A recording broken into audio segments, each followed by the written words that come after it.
à tous, aujourd'hui nous allons créer ensemble le compte FMC.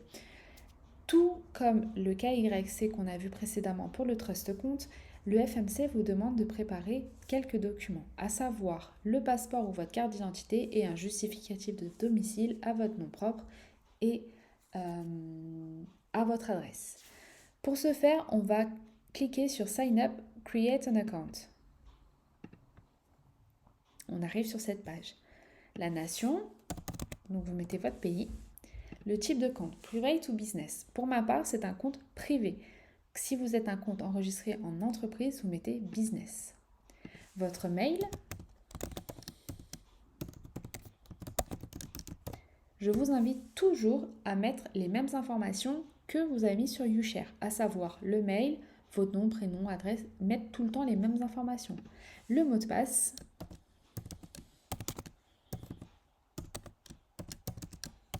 On répète. Ensuite, le security code. Le security code est situé juste en dessous. J'accepte les termes et conditions et je clique sur Entrée.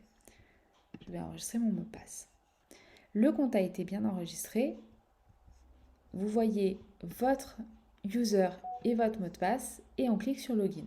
Pouvoir maintenant nous connecter au FMC et uploader nos documents. Le FMC, après la dernière étape que vous venez de voir, donc c'est à savoir l'enregistrement dans le FMC, vous envoie un mail pour valider votre compte FMC. Vous cliquez dessus et vous retombez sur cette page-là. Pour un souci de sécurité, j'ai effectué cette étape hors enregistrement. Maintenant, je vais me connecter au FMC. Je mets le security code.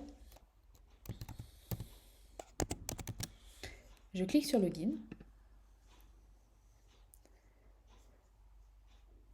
Et on arrive sur le FMC. Maintenant, je vais cliquer sur Profil.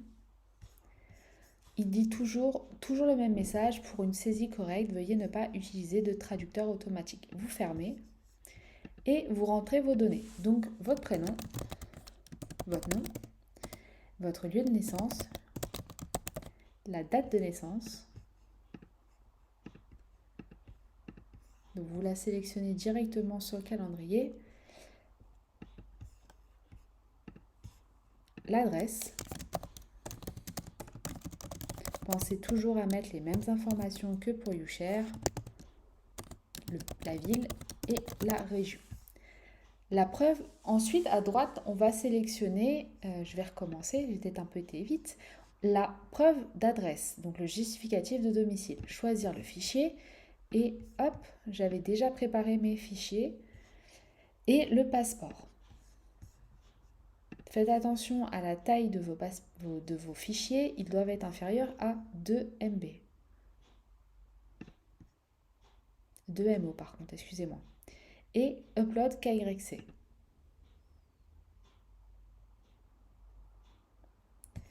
Le profil est complet.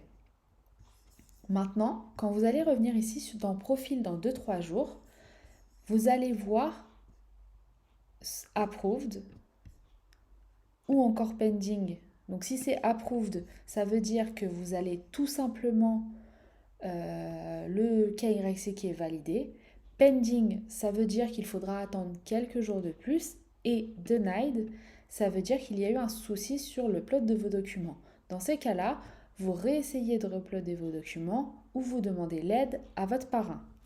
C'est tout pour ce tutoriel. Je vous souhaite de passer une bonne journée et à bientôt.